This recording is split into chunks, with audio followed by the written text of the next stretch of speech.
عباده الذين اصطفى وصلي وسلم على حبيبنا المجتبى وعلى آله وصحبه نجوم الهدى وقادة التقى. ما بعد، قال النبي صلى الله عليه وسلم: من رأى منكم منكرا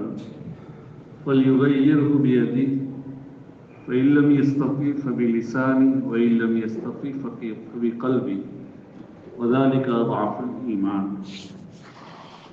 بزرگان من، دوستو، بزرگوں،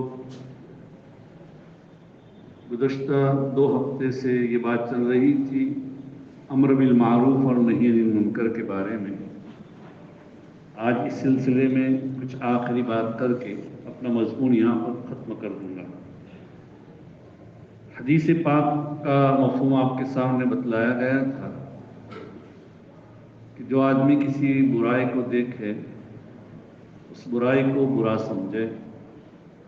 ساتھ ہی ساتھ جو کرنے والا ہے اس کو روکے. اگر روکنے کی طاقت نہیں ہے ہاتھ سے، زبان سے اس کو روکے. اگر زبان سے طاقت نہیں ہے تو اس کو دل سے برا سمجھے. کم سے کم یہ ایمان کا ادنیٰ درجہ ہے. اس سلسلے میں بہت ساری باتیں ہو گئی تھی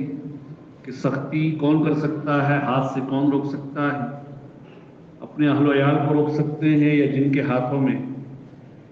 حکومت، طاقت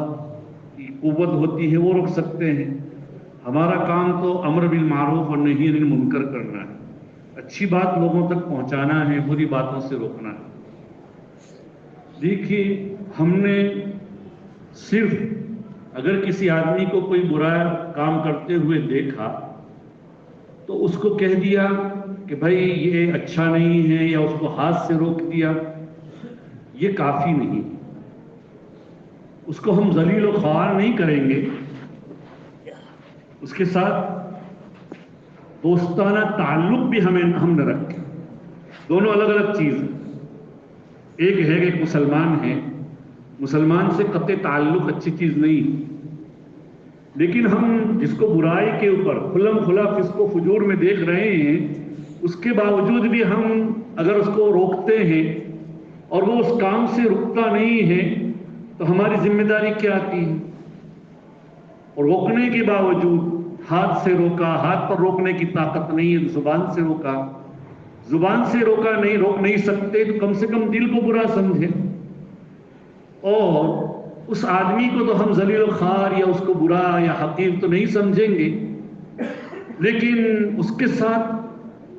تعلق نہیں رکھا جائے گا دوستانہ، اس کے ساتھ اٹھک بیٹھک نہیں رکھی جائے گی، اس کی مجلسوں کو ہم نہیں سنوار سکتے. ورنہ جس آدمی کو آپ نے گزشتہ کل روکا ہے برائی سے اور دوسرے دن اگر اس کے ساتھ آپ بیٹھ گئے تو وہ تو یہی سمجھے گا کہ انہوں نے چاہے مجھے روکا ہے لیکن یہ کام اتنا بڑا برا تو نہیں ہے، اتنا برا تو ہے نہیں، ورنہ یہ میرے ساتھ کیسے اٹھک بیٹھک. اس کے اندر ایک قسم کی گناہوں کے اوپر جرأت ہو جائے گی، برائی کرنے کے اوپر جرأت ہو جائے گی. اس لیے ضروری ہے کہ ایسے آدمی کا ہم بائیکاٹ تو نہ کریں لیکن اس کے ساتھ اٹھک بیٹھک نہ کریں. دیکھیے، قوموں کی جو ہلاکت ہوتی ہے اسی بنا پر ہوتی ہے کہ اچھے لوگوں کے دلوں سے بروں کی صحبت کی بنا پر برائی کی برائی نکل جاتی ہے، برائی کی برائی نکل جاتی ہے. اس لیے کہ ہم نے اگر بروں کے ساتھ بھائی کتابوں میں یہ بات یہ ہے الصحبت مؤثرۃ کہ تم جن کے ساتھ بیٹھو گے ان کی صحبت اثر انداز ہوگی ہی. حدیث پاک میں اللہ کے رسول صلی اللہ علیہ وسلم فرماتے ہیں کہ مثل الجلیس السوء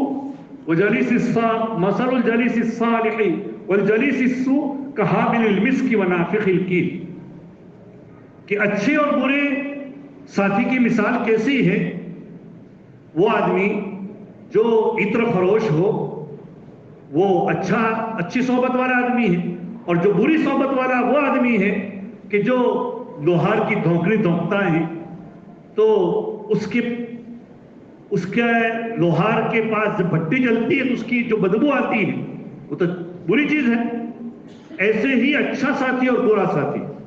فحامل المسك اما ان يحذيك واما ان تبتاع منه واما ان تجد منه ريحا طيبة، کہ جو آدمی عطر فروش ہیں یا تو وہ آپ کو ہدیہ دے گا عطر، یا وہ آدمی آپ اس سے خریدیں گے عطر کو، یا کم سے کم نہ خریدیں گے نہ اس کے کیا ہے وہ آپ کو دے گا، لیکن اس عطر فروش کی جب دکان پر جاؤ گے تو عطر کو تو محسوس کرو گے ہی، اس کی خوشبو تو آئے گی۔ ایسے ہی جو آدمی اچھی صحبت والا ہے، اس آدمی کی صحبت میں اگر بیٹھوں گے تو وہ آپ کو نیکی کی صلاح دے گا، اس کا مشورہ دے گا، اس کی رہنمائی کرے گا، یہ آپ کو ہدیہ دیا اس نے۔ اور اگر یا پھر آپ اس کو پوچھیں گے تو آپ کی رہنمائی کرے گا، یہ آپ نے خریدا۔ اور اگر وہ نہ دیتا ہے نہ آپ کو کوئی بات بتلاتا ہے نہ آپ پوچھتے ہیں، کم سے کم اس کے نفس قدسی سے، اس کی ذات اور اس کے پاس انفاس سے اس کی نیکی کا اثر آپ کے دلوں میں آئے گا۔ کریلا کریلے کو دیکھ کر رنگ پکڑتا ہے۔ اور جو برا آدمی ہوتا ہے، برا آدمی کے بارے میں اللہ کے رسول صلی اللہ علیہ وسلم فرماتے ہیں اما نافق الخیر، جو بری صحبت والا، اما جالس السوء فنافق الکیر اما يحرق ثيابك واما ان تجد منه ريحا منتنة او كما قال علیہ الصلوۃ والسلام۔ برے آدمی کی صحبت کے اندر اگر آپ بیٹھیں گے تو اس کی لوہار کی جو بھٹی جلے گی تو اس کی بو آپ کے قلب و دماغ کو مؤثر کرے گی۔ ایسے ہی برے کی صحبت کے اندر بیٹھنے سے ہمارے دلوں کے اندر برائی نہیں رہتی، اس کو اچھا ہی سمجھتے ہوئے آدمی اس کو کرنے لگتا ہے، یا یہ کہ کم سے کم اس کی بھٹی کے پاس بیٹھتے ہوئے اس کی بدبو تو آپ کو آئے گی، یا یہ کہ ہاں یہ تو بدبو تو آئے گی، یہ تو ادنا درجہ ہے، لیکن آدھا درجہ یہ ہے کہ وہ جب لوہار دھونکری دھونکتا ہوگا تو ایک آدھ چنگاری اڑ کر ہمارے کپڑوں پر آ کر لے کر کپڑوں کو سوراخ کر دے گی یا جلا دے گی۔ اللہ کے رسول صلی اللہ علیہ وسلم۔ ایسے ہی بری صحبت کا نتیجہ یہ ہوگا کہ اس کی بنا پر اس کا اثر ہمارے ایمان کی کھلیان کو جلا کر خاکستر کر دے گا، یا یہ کہ کم سے کم اس کی صحبت سے برائی ہمارے دلوں سے نکل جائے گی۔ اللہ تعالیٰ ہماری حفاظت فرمائے۔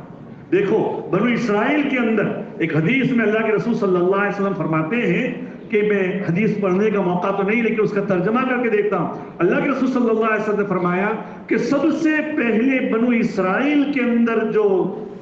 کمی آئی دین کے معاملے میں، ایسا ہوتا تھا ایک آدمی کسی آدمی کو برائی کے اندر دیکھتا،